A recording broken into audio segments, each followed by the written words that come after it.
जय हिंद साथियों। आज मैं आपको एक ऐसी घटना के बारे में सुनाने जा रहा हूँ जिसको आप सुनिएगा तो हैरान रह जाइएगा।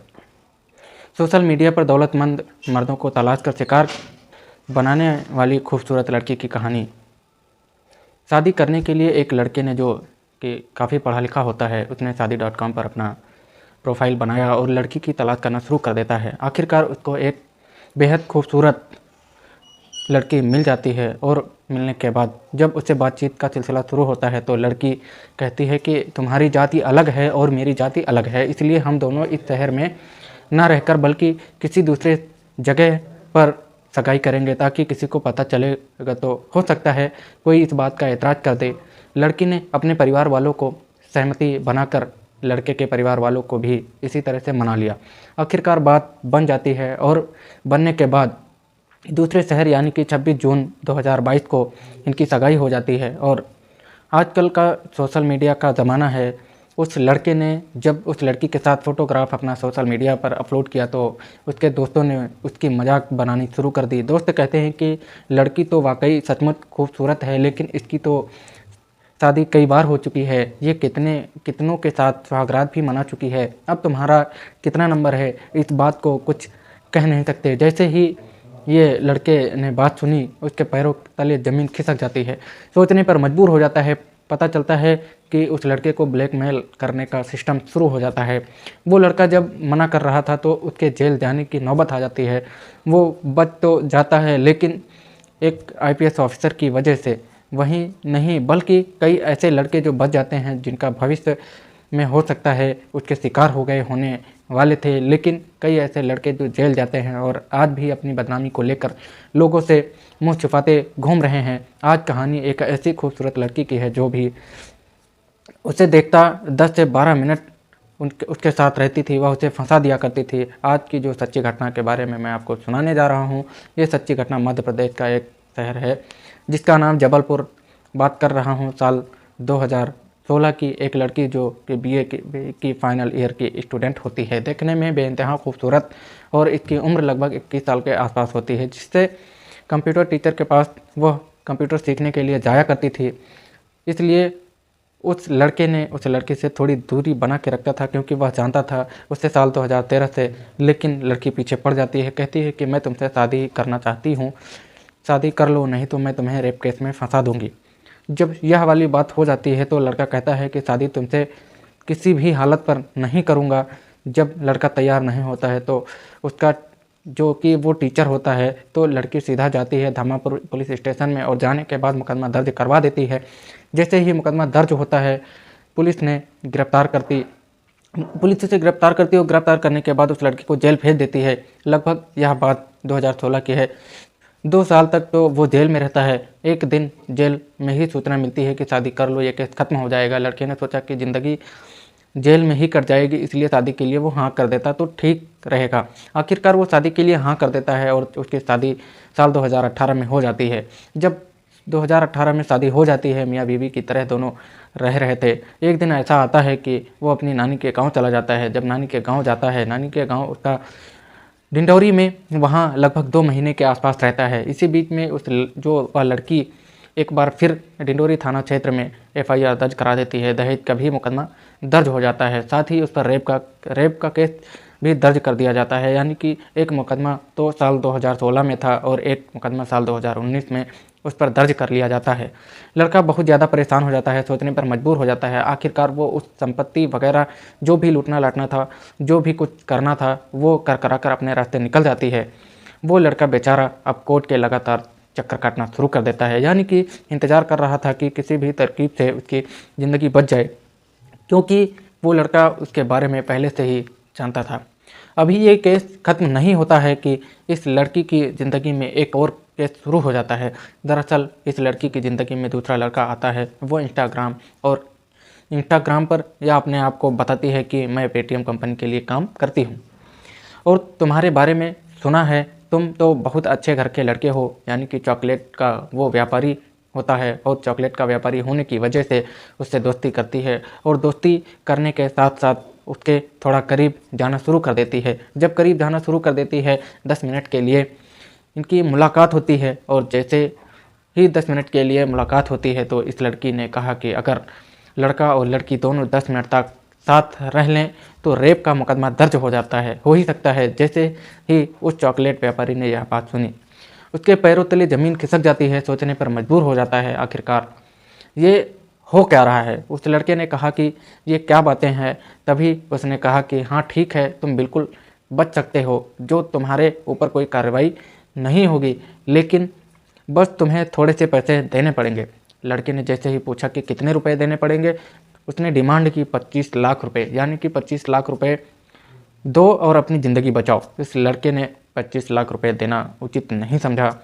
यही कारण है कि 11 फरवरी 2021 को तिलवारा थाने में उसके खिलाफ एफआईआर दर्ज कर दी जाती है और एफआईआर में धाराएं लगती हैं मारपीट की, रेप की, इस तरह की धाराएं लगती हैं। और इस दौरान जब ये मुकदमा दर्ज होता है तो कोरोना काल चल रहा था और कोरोना काल होने की वजह से कोर्ट भी बंद थे और इस लड़के को लगभग 5 महीने के आसपास सलाखों के पीछे रहना पड़ता है। सोचने पर मजबूर हो जाता है कि आखिरकार कैसे जेल से छूटेगा। जब कोर्ट खुलते हैं तब जाकर 5 महीना के बाद आखिरकार उसको जमानत मिलती है और जमानत मिलने की वजह से वह बाहर आता है। जब वह बाहर आया तब उसने जानकारी जुटाने की कोशिश की तो पता चलता है कि ये लड़की तो कई लड़कों से इस तरह से फंस चुकी है, जो पैसे देते हैं और वो बच जाते हैं, जो पैसे नहीं देते वो बच नहीं पाते। अब कितने में सेटलमेंट होता है उसकी एक अलग बात है। इस लड़के की कहानी चल रही थी, ट्रैक पर थी, यानी कि पहली कहानी जो उसके कंप्यूटर टीचर की होती है, दूसरी कहानी चॉकलेट के व्यापारी की होती है। और ये इंस्टाग्राम पर थोड़ा सा बिजी रहती थी। इंस्टाग्राम पर बिजी रहने की वजह से इसने अपना एक प्रोफाइल बनाया हुआ था, बेहद खूबसूरत थी और खूबसूरत होने की वजह से ये लगातार फ़ायदा उठाई जा रही थी। कानपुर यानी कि उत्तर प्रदेश का एक बहुत चर्चित व्यापारी होता है। उस चर्चित व्यापारी की जो कंपनी होती है वो फ्रूट की कंपनी होती है। अब उसका 4 अप्रैल को जन्मदिन होता है तो 4 अप्रैल 2021 को इस लड़की ने उसके इंस्टा पर एक मैसेज किया कि आपको जन्मदिन की ढेरों शुभकामनाएं। जैसे ही उस लड़के ने इसकी प्रोफाइल चेक की तो उस लड़के को भी थोड़ी दिलचस्पी बढ़ने लगती है और दिलचस्पी बढ़ने के बाद उस लड़की से बातचीत करना शुरू कर देती है। जब दोनों की बातचीत शुरू हो जाती है तो लड़की कहती है कि मैं एक प्रोफाइल घर से ताल्लुक़ रखती हूँ, यानी कि उस लड़के ने अपनी ज़िंदगी के पन्ने नहीं पलटे बल्कि इस लड़की ने खुद से ही पन्ने पलटने शुरू कर दिए। अपने आप को इसने बहुत अच्छे, बहुत अमीर घर का बताया। उसने कहा कि जो मेरे पापा हैं उनका जबलपुर में एक बड़ा बिजनेस चल रहा है। अब जैसे ही ये बातचीत होती थी, दोनों की लगातार बातचीत फ़ोन पर, मैसेज पर लगातार चल रही है। धीरे धीरे करके इनकी नज़दीकियाँ बढ़ने लगती हैं। अब इसी बीच में उस लड़की ने कोई बहाना बनाया कि मुझे कुछ पैसों की ज़रूरत है, यानी कि 1 से 2 हज़ार, इस तरह से लगभग उसने 2 लाख रुपए उससे ले चुकी थी। अब उस लड़के ने कहा कि मुझे पैसों की ज़रूरत है, हो सके तो मुझे पैसे वापस कर दो। उस लड़की ने कहा तुम परेशान क्यों होते हो, तुम्हारे पैसे तो वापस हो जाएंगे। जिस दिन कानपुर में आऊँगी तो कानपुर में मुलाकात करेंगे, मुलाकात करने के बाद तुम्हारे सारे के सारे पैसे वापस हो जाएंगे। अब ये कानपुर में बात करने के लिए तय होती है, जो बात मिलने का समय तय होता है। एक होटल में ये पहुंचते हैं। होटल पहुंचते हैं तो ये लड़की पहले से ही एक लड़के के साथ होती है। दोनों साथ बैठ जाते हैं और कुछ खा पी रहे थे। इसी बीच में लगभग 10 मिनट समय बीत चुका था। तभी इसने लड़के की तरफ मुस्कुराते हुए कहा कि यदि लड़का और लड़की 10 मिनट तक साथ रह ले तो समझ लो कि बलात्कार का मुकदमा तो दर्ज हो ही सकता है। जैसे ही इस फ्रूट कंपनी के व्यापारी के बेटे ने यह बात सुनी तो उसके भी पैरों तले ज़मीन खिसक जाती है, सोचने पर मजबूर हो जाता है। अब कहती है तुम बच सकते हो तो बचने की एक ही शानदार तरकीब है। उसमें कहा कि क्या तरकीब है, कहा 40 लाख रुपए की रकम दे दो और अपने घर चले जाओ सकुशल, कोई भी कुछ नहीं कहेगा, ना ही पुलिस कुछ कहेगी, ना समाज तुम्हें कुछ कहेगा। अब इस लड़के ने जब बात पैसे की आती है तो उससे बचने की कोशिश कर रहा था और यह लड़की उसकी कंपनी पहुंच जाती है। कंपनी में पिताजी से मुलाकात करती है। मुलाकात करने के बाद उनसे काफ़ी हंगामा खड़ा कर देती है। जब हंगामा खड़ा होता है तो यह बात पूरे शहर में धीरे धीरे फैल जाती है। लड़के पर उसने एफआईआर दर्ज कराने की कोशिश की, शुरू कर दी। कुल मिलाकर कानपुर में तो शायद इसकी सफलता नहीं मिल पाती, इसलिए वापस जबलपुर आती है और जबलपुर में आने के बाद 7 अक्टूबर 2021 को इस व्यापारी के बेटे पर एफआईआर दर्ज करा देती है। साथ ही पिता पर धमकी देने का भी आरोप लगाती है और यह भी आरोप लगाया कि इन्होंने मेरा फ़ोटो वायरल कर दिया, यानी कि आपत्तिजनक फ़ोटो जो वायरल कर दिया। अब करें तो करें क्या। यह जो व्यापारी होता है परेशान होकर सीधा कोर्ट चला जाता है, कोर्ट की मदद मांगता है कि हमें बचा लो, हम एक खूबसूरत कन्या के भ्रम जाल में फंस चुके हैं। कुल मिला के यह भी मामला चलने लगता है, यानी कि अब तक तो मामले वो 3 मामले मैं आपको सुना चुका हूँ। चौथा मामला होता है बेकरी व्यापारी का, और बेकरी व्यापारी होता है उसका जबलपुर में ही एक अच्छा सा रेस्टोरेंट होता है। एक दिन यह व्यापारी से बातचीत करते हैं, 6 मार्च 2022 को इनकी शुरुआत होती है बातचीत की। और जब मुलाकात का नंबर आता है तो एक रेस्टोरेंट में 4-5 लड़कों के साथ ये बैठी हुई थी, और 4-5 लड़कों के साथ बैठने के बाद ही इसी बीच में लड़का पहुंच जाता है। जो बेकरी व्यापारी होता है, जैसे वहां पहुंचते हैं बातचीत का सिलसिला शुरू हो जाता है। अगले दिन यानी कि 7 मार्च 2022 को यह लड़की उसे फ़ोन करती है, कहती है कि ये बांधवगढ़ में होली मिलन समारोह होगा 17 से 19 मार्च तक, यानी कि 2 दिन का प्रोग्राम चलेगा, तुम्हें भी आना चाहिए। जब ये बात आने की आती है तो लड़का कहता है ठीक है मैं आ जाऊँगा। अब जैसे ही लड़का ये वहाँ पहुँच जाता है, यानी कि बेकरी जो कारोबारी होता है वह पहुँचता है। 2 दिन तक यह साथ रहते हैं, 17 और 19 को। जब 2 दिन साथ रहते हैं, साथ रहने के बाद किसी बीच में लड़की फिर से वही डायलॉग मारती है, और एक खूबसूरत लड़की किसी लड़के के साथ 10 मिनट तक रहे तो एफआईआर दर्ज हो ही सकती है, वो भी बलात्कार की धाराओं में। जैसे ही व्यापारी ने ये बात सुनी उसके पैरों तले ज़मीन खिसक जाती है।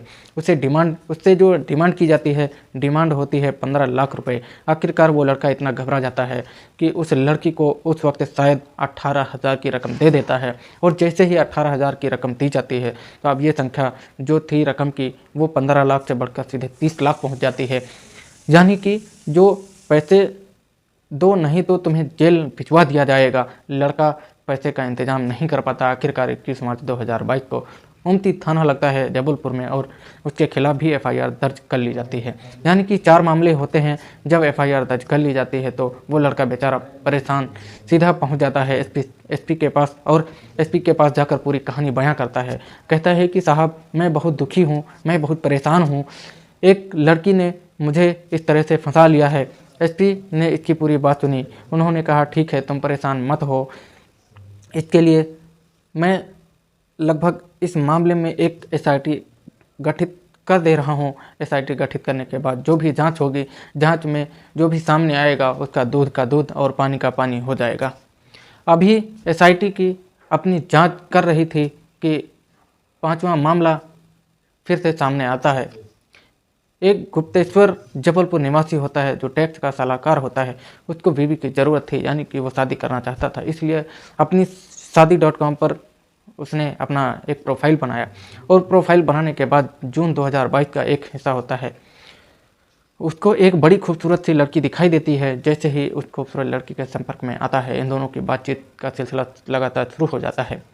लड़की अपनी जाति और अपने धर्म के बारे में बात बताती है, लड़का अपनी जाति और धर्म के बारे में बात बताता है। आखिरकार लड़की कहती है कि हमारी तुम्हारी जाति बिल्कुल अलग है, क्यों ना हम लोग इस शहर से कहीं दूर जाकर शादी या सगाई समारोह जो भी होगा वो करेंगे, शहर के लोगों को पता चलेगा तो ऐतराज़ हो सकता है। इन्होंने एक नई जगह चुन ली। 26 जून 2022 को आखिरकार ये शादी वगैरह तक की तैयारी हो रही थी। सब कुछ हो जाता है, यानी कि जो भी था वो हो जाता है। फ़ोटो खींचते हैं, शादी हो जाती है, फ़ोटो खींचते हैं फेसबुक या सोशल साइट पर। जब भी डाले जाते हैं तो लड़के के दोस्तों को जब ये फ़ोटो पहुँचते हैं तो उन्हें पता चलता है कि इस लड़की ने तो पहले से ही शादी कर ली है, और यह कई लड़कों के साथ इस तरह के मुकदमे भी दर्ज करा चुकी है। अब मरता क्या नहीं करता, यानी कि वो जो व्यापारी होता है इतना दुखी हो जाता है, परेशान हो जाता है, सोचने पर मजबूर हो जाता है। दौड़ता हुआ अपने परिवार वालों के साथ सीधा जबलपुर में एसपी के पास जाता है, और आईपीएस सिद्धार्थ बहुगुणा के पास, और जाकर कहता है कि साहब हमें इस भंवर जाल से बचा लो, हम इतनी बुरी तरह से उलझ गए हैं।